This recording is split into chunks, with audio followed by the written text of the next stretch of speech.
Welcome back to my channel guys. তো এটা হচ্ছে দশমী ব্লগ। হ্যাঁ জানি তোমরা বলবে কালী পুজো আপলোড হয়ে গেছে, এখন করছে দশমী ব্লগ। আসলে স্টোরেজ প্রবলেমের কারণে আমার কাছে ছিল না এই ব্লগটা, তাই ছাড়তে পারিনি। আর দেখো চলে গেছে আমার দিন কাকিবাড়ি মায়ের সাথে। তো বোনের সাথে কিছুক্ষণ খেলে সন্ধ্যা হয়ে গেছিলো বলে আমি, মা, কাকি, ভাই, বোন সবাই মিলে চলে গেছিলাম ঠাকুরকে বরণ করতে। আর গাইজ আমি এখানে 1% ক্লিপ কাটিনি, তার কারণ এত সুন্দর লাগছিল কাকি আর মা বরণ করছে ঠাকুরকে, খুব সুন্দর ক্যামেরাতে আমি ক্যাপচার করতে পেরেছি, তাই আমি তোমাদের সাথে পুরোটাই শেয়ার করছি। তো ওই দিনের একটা প্ল্যান ছিল আমাদের, কিন্তু সেটা আর হয়ে ওঠেনি, তো ব্লগটা খুবই ছোট।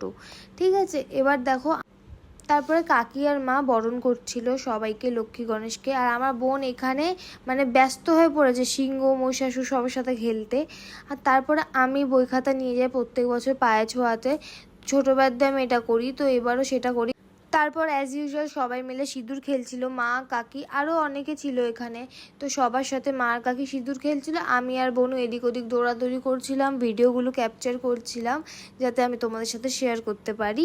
আর তারপরে আমি, বোনু, কাকি সবাই গেছিলাম আইসক্রিম খেতে, কারণ কি আমার আর বোনের খুব আইসক্রিম খেতে ইচ্ছা করছিল। যদিও আমার আর বোনের দুজনেই ঠান্ডা লেগেছিলো, তাও আমরা আইসক্রিম খেয়েছিলাম। আর তারপর তারপর কাকা কাকিকে বিজয় করে আমরা বাড়ির উদ্দেশ্যে বেরিয়ে পড়েছিলাম। তার কারণ হচ্ছে যত রাত বাড়বে আর ততই ভিড়টা বাড়তে থাকবে, এই কারণে। আর রাস্তায় দেখো অনেক মণ্ডপে বরণ হচ্ছিল, তো সেগুলো দেখতে দেখতে আমি আমার টোটো করে বাড়ি ফিরি। আর তো guys that's it for today. আশা করছি তোমাদের ভালো লেগেছে।